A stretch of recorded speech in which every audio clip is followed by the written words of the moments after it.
Well, everything comes to an end. So we have a big finale for our conference, which makes me very, very happy. But before I introduce you, I want to say thank you to Javi, who has been really paramount in the organization of the conference, but also it's his birthday.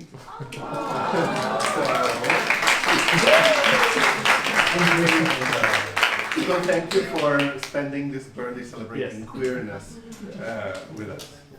Okay. So it is my uttermost pleasure to introduce Juana María Rodríguez, our second keynote speaker of this conference. I cannot imagine a better way to close queer Hispanisms now than having Juana, one of the most intelligent, eloquent, sexy, nuanced, provocative, insightful, and generous scholars that I know. She embodies, I dare say, the queer and the now in Hispanisms. Juana María Rodríguez is a cultural critic, public speaker, and award-winning author who writes about sexual cultures, racial politics, and the many tangled expressions of Latina identity. A professor of ethnic studies, gender and women's studies, and performance studies at UC Berkeley, she is the author of the newly published Put Alive, Seeing Latinas Working Sex, from Duke University Press, 2023, Sexual Futures, Queer Gestures, and Other Latino Longings, which won the Alan Bray Memorial Book Prize at the Modern Language Association, and was a Lambda Literary Foundation finalist for LGBT Studies, and Queer Latinidad, Identity Practices, Discursive Spaces, from 2003, so 20 years this year. She has also served as co-editor of the special issue of TSQ, Transgender Studies Quarterly, on trans studies in Las Americas. And earlier this year, she was honored by the Center for Gay and Lesbian Studies, for Gay and Lesbian Studies with the prestigious Kessler Award in recognition of her significant lifelong contributions to the field of LGBT studies. Sharp, solid, original, and profoundly committed, Juana's work has had an unquestionable impact in the field. She explores the paradoxes and contradictions that unfold with queer Latinidades, a complex set of intersections where, as she herself wrote in her monograph, Queer Latinidad, and I quote, different discourses of history, geography, and language practices collide, end of quote. Her approach to non-normative identities is intellectually compelling, but also constructed as a gesture of love and rigor, and a bold and respect for the subjects and works she studies. This balance between academic rigor and a bold embracing of subjectivity is perhaps one of the most remarkable features of Juana's intellectual and personal legacy. One can read her work from a detached academic distance, so to speak, but in my view, her work becomes exceptionally pertinent and profound when one engages with it as if having sex with the pages and the ideas, with a mindset that is unapologetic, perverse, promiscuous, and pleasurable. Put Alive, her latest book, published this year by Duke University Press, has already created a unique moment in Hispanism, in both its content and its materiality. The book is gloriously edited, peppered with beautiful images printed with care. How pertinent that in a book about pleasure, eroticism, sexuality and sensuality, the experience of seeing, touching, even smelling, becomes so paramount. Put Alive takes Juana's articulation of queer utopian thinking, one that navigates the tensions between the obscene archives of pleasure and the potentiality of its sexual futures that she developed in her second monograph, one step further. It is a work on, of, about, and from sex work and working sex, an embracing of precarious communities.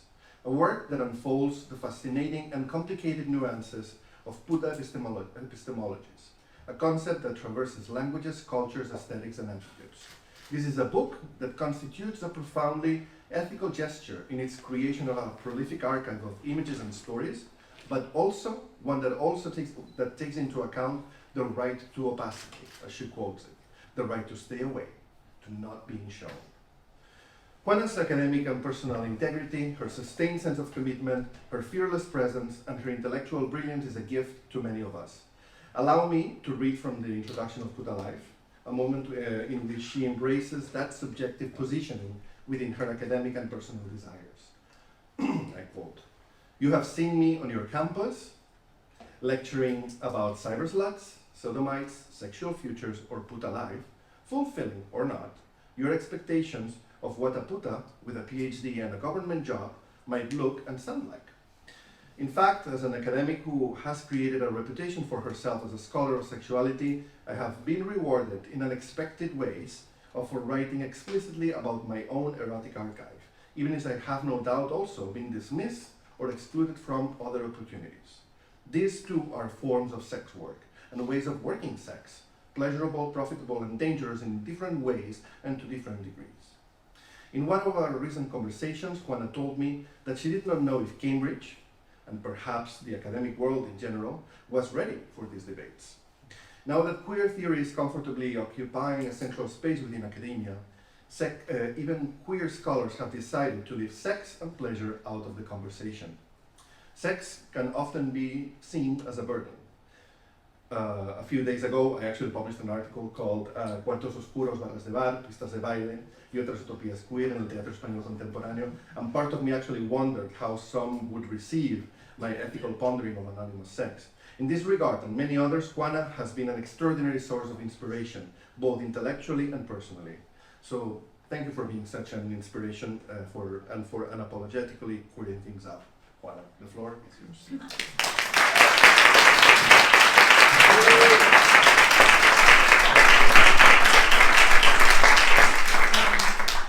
I really have no idea how I'm going to live up to that introduction. But thank you all so much for being here, for staying. It has just been such a wonderful, wonderful conference. I'll say, Isaias one evening reached into my DMs on Twitter and asked me out, and I said, sure. I go out with strangers all the time. And it was the start of a really beautiful, loving queer friendship. So thank you so much. Thank you to Javier. And really, you've organized such a wonderful conference. I feel so lucky to be a part of it. I want to begin by turning to the very provocative questions that our organizers presented to us. What does queer Hispanicisms mean now? What new paths should queer theory embrace? And how do we remain attentive to the intersectional forms of difference that we might encounter along the way? In important ways, this was the question that led me to write Puta Life. I wanted to speak very specifically about the scandal and the stigma that deviant female sexuality continues to register, and the ways that the specter of puta life haunts all of us who are compelled or choose to live our sexual lives in public. Puta is the threat that surrounds the sexuality of any feminine subject that veers off of the straight and narrow.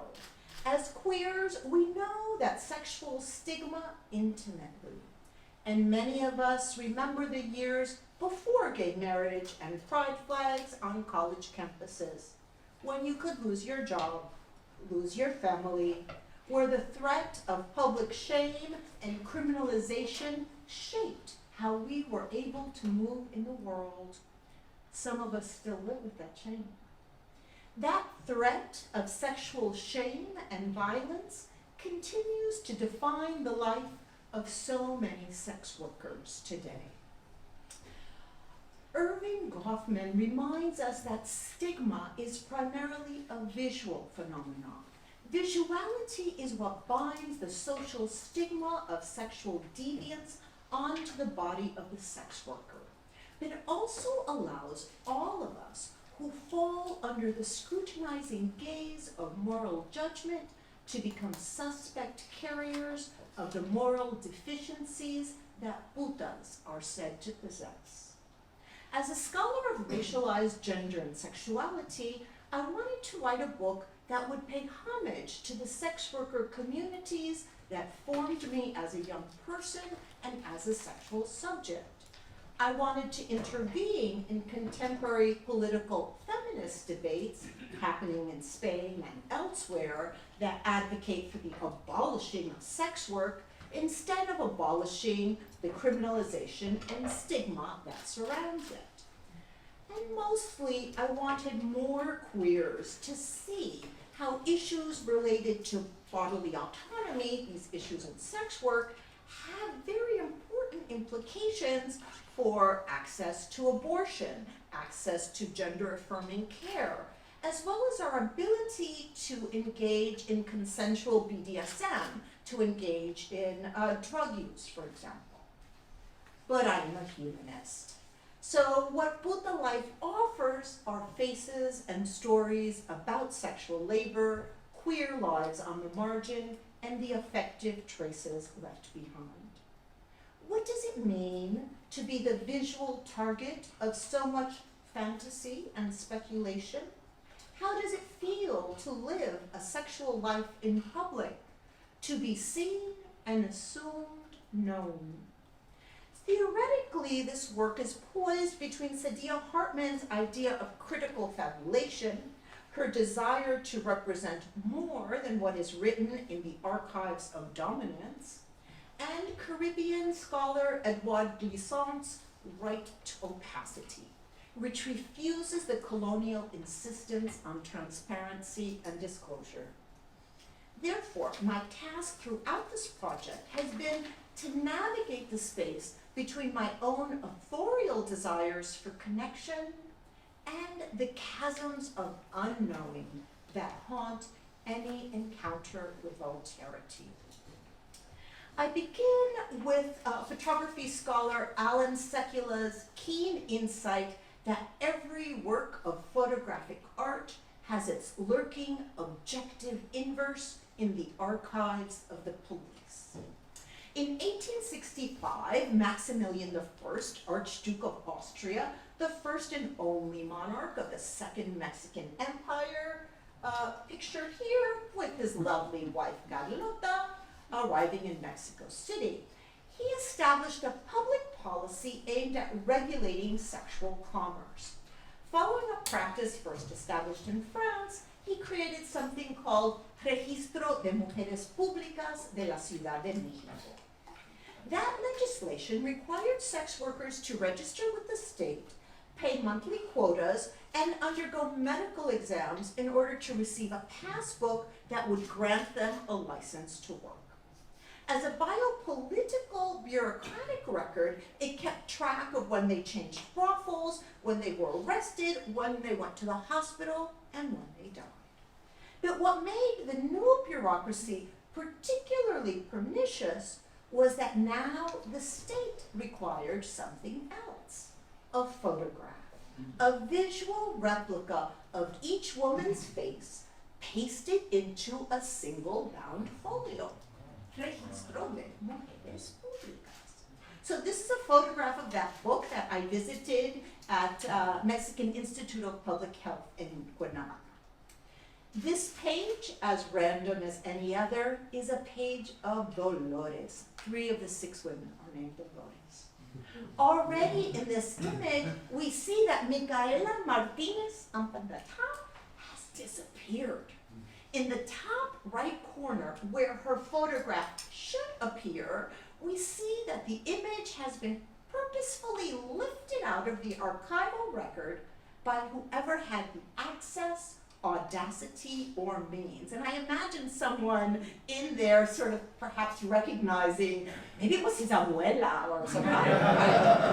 And this is Guadalupe Romero, playfully offering the camera just the slightest hint of a coquettish smile, posed, lifting the hem of her elegantly styled dress just enough to offer a visual clue of her vocation. And that, like lifting the thing, that was the sign. That was how you knew. So this demure, coquettish gesture gets repeated several times across the photographs collected, but no one else does it with quite the same grace as the beautiful Guadalupe. In 1865, there already existed 80 photography studios in Mexico City. Now, perhaps these early studio photographers saw the portraits they produced for the state as a way to hone their craft, or as an early form of advertising, thinking the image might be used to market and promote an available commodity. But just what kind of commodity did these images represent? Was Guadalupe's sweet face the face of syphilis, of carnal delights, of Mexico, or of deviant female sexuality needing state regulation? Not all of the mujeres públicas were quite as well heeled as Lupita, and perhaps not all of the photographers as attentive. This is my tocaya, Juana María. She just looks sad. And her biography tells us that at one point she entered the hospital, and that's all we know. And then, otra Juana Rivera, 20 years old, a seamstress. I found 19 Juanas, un nombre is a very 19th century name, 2 Juana Marias, and I admit, I stared at their faces just a little more. Her biography states that on the 22nd of April, she returned her passbook because she was leaving the profession. But the police department is advised to mándase vigilar, keep her under surveillance. Juana Rivera was being kept under surveillance to ensure that she would not continue to profit from her own sexual labor while trying to evade these new systems of control. And I think the photograph sort of perfectly captures her determined discomfort at having to live her sexual life within the public pages of the state's registry. As I read these short biographical entries, I take a special interest in how these women exit the archive, that moment that records the last known trace of them. And my favorite of these is from another Juana. Her bio reads, devolvieron el libreto por insufrible y no querer estar en ninguna parte. She didn't want to be anywhere. Several times I find the phrase se fugó, she escaped, marking all the ways these women were sexual fugitives who tried to elude capture, tried to escape not sex work, but the state's systems of control. Within the pages of Registro, I find another figure that sparks my queer curiosity, a name and a face that appears just a little bit different from all the Juanas and Doloreses that we've seen before. Their name is Felix. My imagination cycles through the interpretive possibilities for the queer feeling this photograph and this name events. I try to imagine who Felix might have been. I wonder if perhaps they are simply one of numerous masculine women who work sex to avoid marriage, to live and labor alongside their female lovers, or to savor the economic independence that sex work might afford.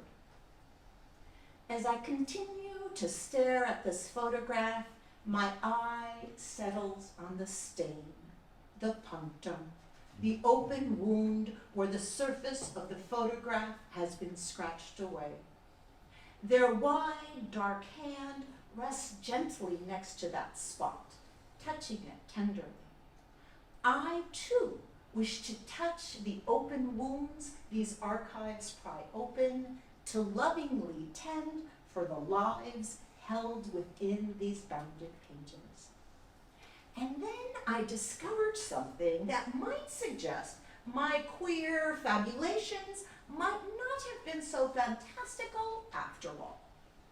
As the century comes to a close, Havana, like Mexico City, was a bustling metropolis central to transnational empire and commerce, and bustling with sex workers from Cuba's interior provinces, but also from Spain, France, Germany, Mexico, Puerto Rico, and the Canary Islands. And women would in fact enter the boat and list prostitute as their weapon. So in Cuba, as in Mexico, sex workers had grown tired of having to pay the state's new bureaucratic fees, and they refused to keep quiet about the sexual and economic extortion and exploitation that they had to endure at the hands of the police and state officials. So in 1888, they organized, forming a briefly lived political party of sex workers. They called themselves Las Horizontales. Isn't that fabulous? Yeah, I did not discover this, but there's several references. So, and they published a newspaper, 4 issues of their political party's newspaper called La Cebolla, and this is 1888. But there's one aspect of this short-lived newspaper that bears mentioning about another vilified sexual public information: queers. Although only 4 short issues of La Cebolla were published, there are 2 references to homosexuality within its pages, affirming the ways queerness and sex work have always been bound together through the regulation of sexuality. The first reference is in an article titled simply Los Maricones, but it's the second reference, a poem written by La Madrileña, pictured here, that warms my queer heart. It goes like this.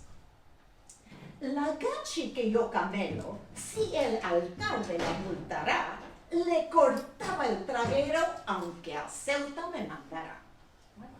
So, pretty much she's saying, if the mayor messes with my girlfriend, I'm gonna slit his throat, even if they send me to this prison colony. Okay. Who doesn't love a tender lesbian love? So queers have always been part of sex worker economies. Sex workers and queers have long been allies in their opposition to state forms of sexual repression and police violence. As a methodological lesson, these queer archival encounters also serve to remind us that if you only restrict your gaze to the archives of the elite, you develop a very narrow view of the queer worlds that might also be flourishing all around us. However, this project started in the porn archives with a very different text. This one. An as told to memoir that depicts the life, sexuality, and philosophical musings of one of my most cherished puta icons, Vanessa Del Rio. The name of the book is 50 Years of Slightly Slutty Behavior. She's half Cuban, half Puerto Rican, fully a New Yorker. Vanessa Del Rio was the first non-white porn star during what's considered the golden age of pornography, sort of the 70s and 80s. She appeared in hundreds of films, frequently playing the maid, the hoochie mama, the Latina Spitfire. Yeah, I think Juanita, yes, her name is Juanita in many of these films, or Chile Caliente, I think is the name of the other one. Yes. Just a great mashup of stereotypes. Her memoir, unique in both form and content, is printed by Taschen in English and in German. It's this huge tome, it's really quite heavy, and it comes complete with a DVD, made up of equal parts hardcore pornographic images and titillating and terrifying life stories. So if you want to see the porn, you have to listen to her life story. If you want her life story, you have to sit through the porn. Now, unlike the silent presence of the women in El Registro, here we have this kind of vibrant voice of one of the most celebrated Latina sex symbols, providing her own musings on puta life. And here she's telling the story about the first time that she's filming a porn movie, and he says, were you nervous? And she says, well, about saying my lines, not about the sex. But this moment, she says, and I blew the cameraman on a break. In other words, that wasn't sex she was doing for money. She blew the cameraman. He looked good, and that's where she went with that. So it was just an expression that she enjoys sex, right? So that's Vanessa. In this book, Vanessa describes how to give a blowjob, the size of her clitoris. She stopped doing porn for a while, became a bodybuilder, started taking steroids, and her clitoris grew to like 5 centimeters or so. And about the puta icon that inspired her. I'm so sorry that Paul isn't here to talk to us about the fabulous Argentinian sex pot, Isabel Sadly. And I love this scene. It's great. Fuego. It's an amazing film. Anyway, but she also talks about the hypocrisy of the Catholic Church, the ongoing abuse and corruption of the police, and about the rampant racism in the porn industry. Like me, Vanessa Del Rio identifies as bisexual, and dare I say the B is really the most troublesome letter in the LGBTQIA alphabet. Her name, you'll see, she follows me on Twitter. And so you'll see she wrote AKA Ana Maria. When I first wrote her, she commented on that kind of sonic echo in our memes. And while the rest of the book is sort of full of glossy movie posters and professional stills from her films and colorful magazine spreads, the photographs that intrigued me the most were from a collection of amateur photographs that she produced with her then lover, S&M aficionado Reb Stout, pictured here in a blonde wig. Now, Del Rio describes initially meeting Reb in Los Angeles, stating, quote, "Oh, so you like to wear makeup and women's clothing and stick dildos up your ass and jerk off and take pictures? Okay," right? So she's just ready to sign up. Many of these images are quite playful and queer and depict the endless sexual experimentation that their brief affair was founded upon. Several images portray enactments of S&M fantasy that Stout and Del Rio explored and performed together. He had 7 different personalities with different costumes, pronouns, and sexual proclivities. As an actor, Vanessa was involved in many hardcore S&M movies, roughies as they were called, and describes enjoying the kind of emotional intensity and the physical stamina that these films, that roughies sort of required. This is a scene from the film Top Secret. She's playing a secret agent named Juanita, who's being tortured, but you'll notice the makeup, flawless. But the scenes that she shared with Stout were something else altogether, and the images that they produced have a wholly different quality. There's this image. So that chapter also includes, I think, this quite extraordinary image, one that manages to convey the terror, vulnerability, and ecstasy of sexual submission. Vanessa tells us this is her favorite image in the book. It's also my favorite image in the book. We can talk about that. This too is puta life, a moment where the everyday pressures associated with living your sexuality in public are transformed into private experiments with the sensorial possibilities found at the limits of subjection.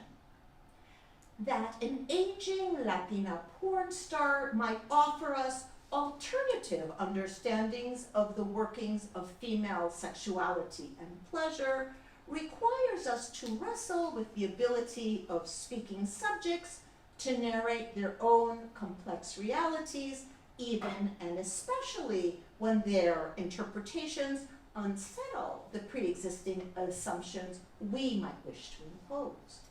Now, if Vanessa's life as an international porn star offers a view of sex work that seems full of fiery agency and verve, the following chapter returns us to the streets of Mexico City to visit with the extraordinary women of Casa Xochiquetzal. So, Casa Xochiquetzal is a house for elderly sex workers in Mexico City, some retired, some not. To think about the relationship between the stories we tell and the affects that they generate. Now, the residents of Casa Xochiquetzal are the subject of 2 books of photography, numerous photo exhibits, and at least 3 documentaries, illustrating the fascination with the decidedly queer juxtaposition between advanced age and overt sexuality. So the first is this book, Las Amarosas Más Bravas. It was a collaboration between a French photographer, Benedict Desruz, and Mexican journalist, Celia Gomez Ramos. This book took about 7 years to complete, and as viewers, we get an almost kind of voyeuristic look. This is Canela. When we're first introduced to Canela's story in Las Amarosas, and I'm really cutting so much, but anyway. When we're first introduced to Canela's story in Las Amarosas Más Bravas, the journalist reveals, quote, "She's a little slow, but the girls never talk about that," end quote. And we're told that she has just returned to Casa Xochiquetzal, quote, after trying to give love a chance one more time at 72. Like her age, Canela's cognitive difference is supposed to make her an unimaginable subject of love, sex, or indeed of any future worth desiring. Disability studies scholar Alison Kafer writes, "If disability is conceptualized as a terrible, unending tragedy, then any future that includes disability can only be a future to avoid." But where exactly might we locate the tragedy that is represented as surrounding Canela's life? In her lifelong disability? In the innumerable ways that precarity brought about by poverty have informed her life choices? Or in trying to give love one more chance at 72? Moreover, how might the narrative emphasis on tragedy obscure moments of pleasure, sexual, romantic, or otherwise, that might also constitute Canela's life? What are the effective impacts of these different sorts of details, and whose interests do they serve? This is also another image from Canela from one of the documentaries, Working. This is a photo of another resident, Norma. Her naked body barely covered, by a thin flowered sheet. Pages later, she recounts the story of her life through the scars left behind. The stab wounds from knife fights, the scars from suicide attempts, a bite mark, a souvenir from her lover, Rosa. Norma tells us she's a womanizer, una mujeriega, and that at one time she was a lucha libre wrestler, and that the father of her firstborn was a travesti named Erika. She lists off a long list of female lovers, including Rosa, the taxi dancer who was her girlfriend for 13 years, who she would pimp and protect when they both worked the streets. But Norma says she's too tired for women these days.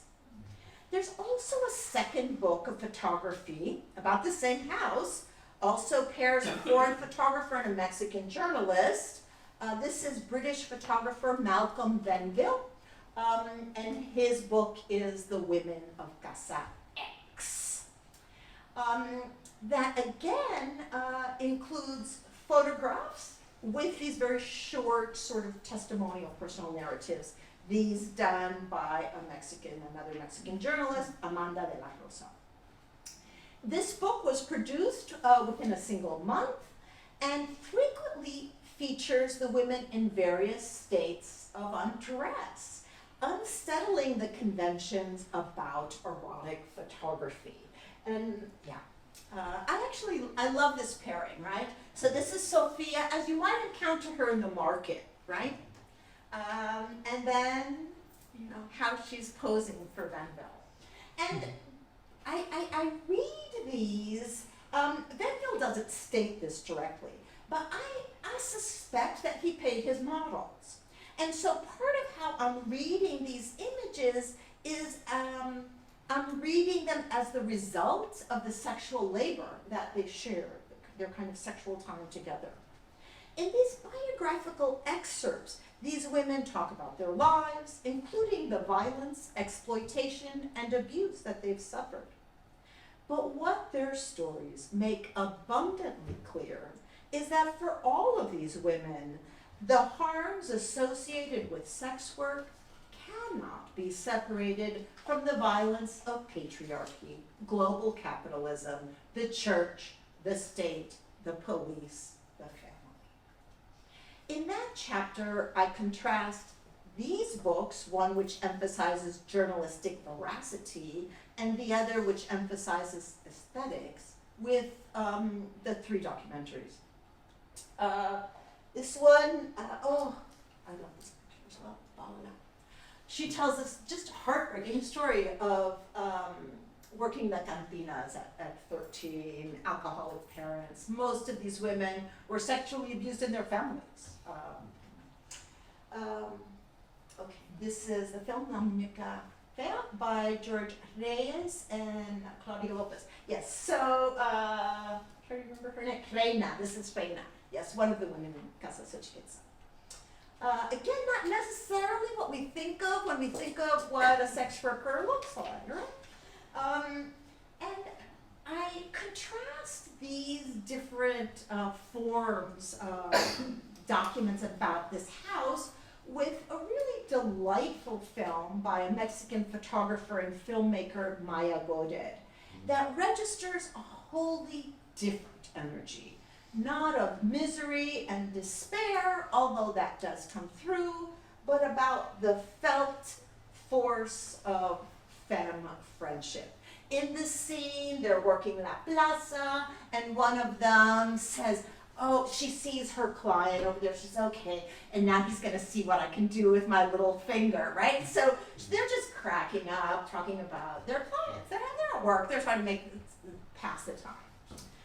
But I think this, what really comes across in the film is the kind of mutual aid and queer kinship that sex workers have always formed. The woman on the right is Carmen Lopez, the original founder of the house, and Godin's relationship with Carmen really has spanned about 20 years.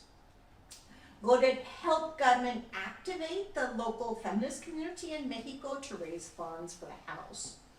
The film also features a lesbian relationship between Esther, pictured here, and this is a monologue that she's talking about having been raped as a young child and her mother sort of blaming her, being cast out of her indigenous community. She's also a healer. There's another scene where she does this healing ritual with another woman who, And Esther's lover, Ángeles.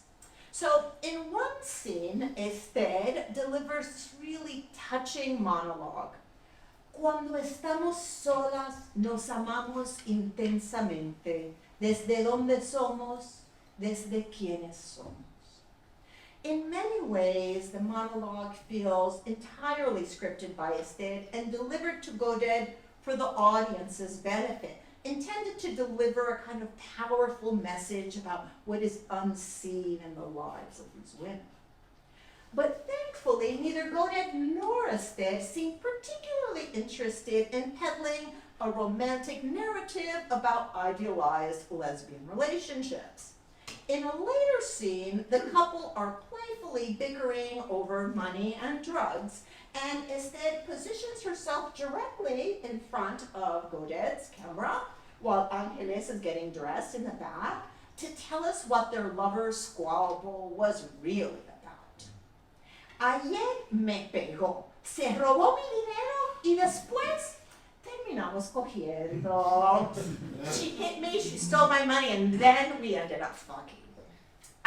Esther's always very pedagogical in her addresses to the camera, and she says, pero lo gocé muchísimo. I had a very good time sexually. So by the end of the scene, everyone's cracking up, including Godet, whose image is now captured in the mirror, along with a glimpse of Angeles getting dressed nearby. Angeles, I learned later from external sources, is a trans woman, a detail Godet doesn't bother to mention. These moments where the director enters the scene, orally or visually, certainly serve to dislodge the imagined distance between filmmaker and subject, but what also becomes dislodged are more sanitized views about lesbian sexuality, indigenous identity, sex worker lives, and feminist politics. So, my work in this new book is about sex work in all the ways that it is wrapped around and through the contours of queer life, but it is also about representation, about the perilous ways it can carry our desire for recognition and connection across the vast expanses between us. Because even if we know that stories are mediated and constructed, we know stories do things in the world. Through the promise of imagination, they create new conditions of being. They ignite memories that are not uniquely our own, and they have the power to activate novel ways of seeing the worlds around us. And sometimes when the story sits alongside a face, something else can open up. In this new book, I wanted to invite readers to stare into these faces and hold the weight of someone else's testimony, to sit with the feminine feelings of opening for and with another. And while I have never met most of the women that I feature in Puta Life, in the final chapter, I turn to someone quite dear to me, Adela Vasquez, a real living person with a scent and a style and an amazing past. Sexilio is an extraordinary bilingual graphic novel by Jaime Cortés that tells the story of Adela's life, of being assigned male at birth in Cuba, forming part of the Maribel boat lift, working briefly as a sex worker, and later becoming a sexual health educator and transgender advocate in San Francisco. Along the way, Adela shares her unique insights about life, sex, work, community, and care. As is the case for most people, Adela only was a sex worker very briefly, although as different narratives circulating around her life make clear, she's been working sex all her life. So this is Adela having arrived at a refugee camp in Arkansas, and she's trading sex for a bed and a private shower. She finds, he says he's the barracks czar. It's her lucky day. So the last panel reads, I was a wreck child, tore up, beat down, dirty, hungry, tired, but after just 48 hours in the USA, I had a puppy and a private crib. All I needed was a poodle and a picket fence. I thought, I know this. This is beauty and sex, getting me what I need. Different country, same exchange. Pussy power, baby, pussy power. In this passage, Adela makes explicit the transnational transactional value of feminine sexual labor and the material rewards of knowing how to work sex. However, it also suggests how the sexual labor we might perform within romantic relationships, including marriage, can also function as a kind of commodity, a service performed in exchange for social status, jewelry, or domestic harmony. Even in these non-commercial contexts, we might ask, when is sex about mutual aid and shared pleasure? And when is sex a transactional exchange performed across uneven registers of power? But the book also recounts the brief period of her life when Adela traded sex for money. In the top panel, we see the actual ad Adela used to promote her sexual services. But by the time we reach the bottom right panel, Cortez sort of draws her rolling her eyes, and we glimpse her boredom and frustration at performing the tired narrative of racialized transgender exoticism. Sexilio is not the only narrative of Adela's life. I first met Adela when we worked together at Proyecto Contra SIDA por Vida, which I wrote about in my first book. And I featured her, there are these images. A year later, she appeared in the documentary Documenting Difference. Adela's, I'll call her trans godchild, Julian Delgado Lopera, who has a fat Colombian writer, has a beautiful book called Fiebre Tropical. The audio book is amazing. It's very in Spanglish. Anyway, Julian published an oral history of Adela, published first in the San Francisco Weekly, so we saw Adela's face on all the street corners in the free newspaper, and later in the collection, Cuéntamelo. And here, the arch of her eyebrow is performing its own singular drama. She's also featured in the collection Queer Brown Voices, Personal Narratives of Latina, Latino, LGBT activists. And in one class that I taught, I had students read Sexilio, and they created a Wikipedia page for Adela. She loved it, because nothing says notable like having a Wikipedia page. But despite these numerous efforts at representation, right, Adela lacks many things. Documentation and representation are not one of them. Adela's also deeply invested in self-representation, and what better place to share ourselves these days than social media? Adela's page does not disappoint. So in this chapter, I'm looking a little bit at all of these different ways that she's represented by others, and then this little collection of photographs that she keeps on Facebook in a file called The Amazing Past. So while her feed is cluttered with the usual collection of political rants and raves, she keeps this archive, The Amazing Past, about her larger-than-life history. What does representation mean in a digital age when each of us can document our own lives complete with images, stories, and silences? If the digital, with its overload of sights and sounds, doesn't necessarily get us any closer to the real, what does it instantiate? Here we see Adela strutting her stuff for the camera and her audience.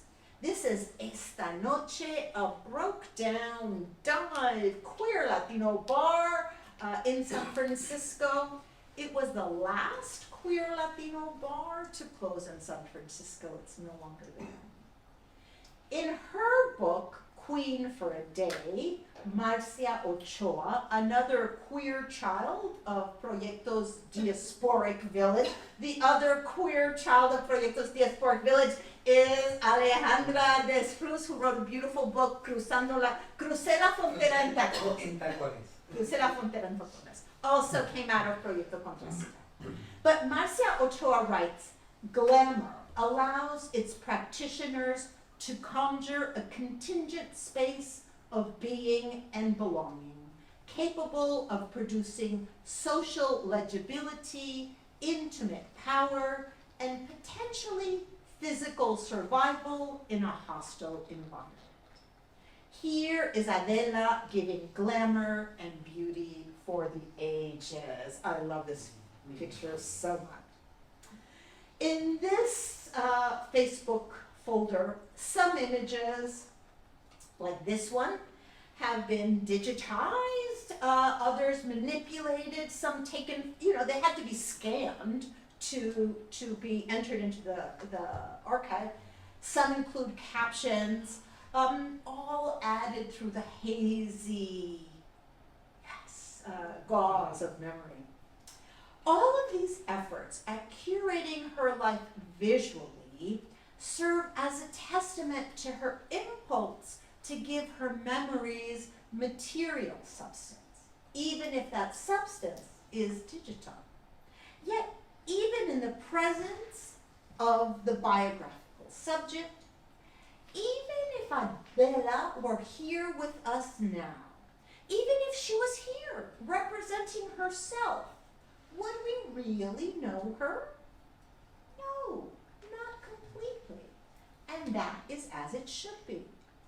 Butler asks, as we ask to know the other, or ask that the other say finally or definitively who they are, it will become important not to expect an answer that will ever satisfy.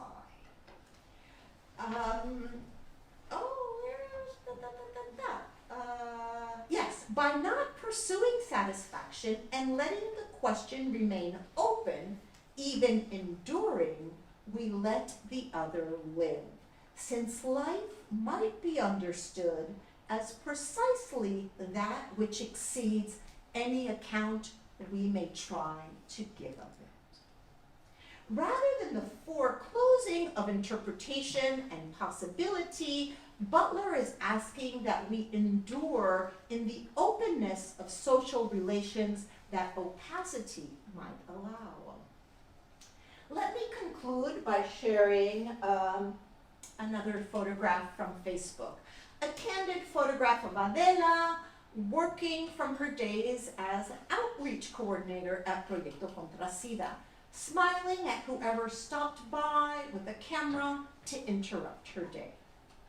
Adela was very good at her job and is rightfully proud of the life-changing work she did at Proyecto, recruiting other trans Latinas, many former sex workers like herself, to protect themselves against HIV, but also inviting them to form part of a community dedicated to living, to self and community empowerment.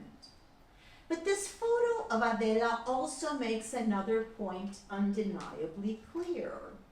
Trans women, particularly trans women of color, need more than representation. They need jobs that provide health insurance and employment protection, sick days and vacation time, and access to an appropriate toilet. Indeed, a job like my own that offers a pension so that one can also stop working when the time comes. In the absence of these most basic forms of care, Black Brazilian transgender scholar Dora Santana describes the practices of survival and community formed within Black trans femme spaces of impossibility, a practice she calls mais viva, more alive, Mais Viva, the strategies we, quote, the strategies we as trans and Black people use to not be broken at the end of the day. But Mais Viva also demands Más Vida, more life.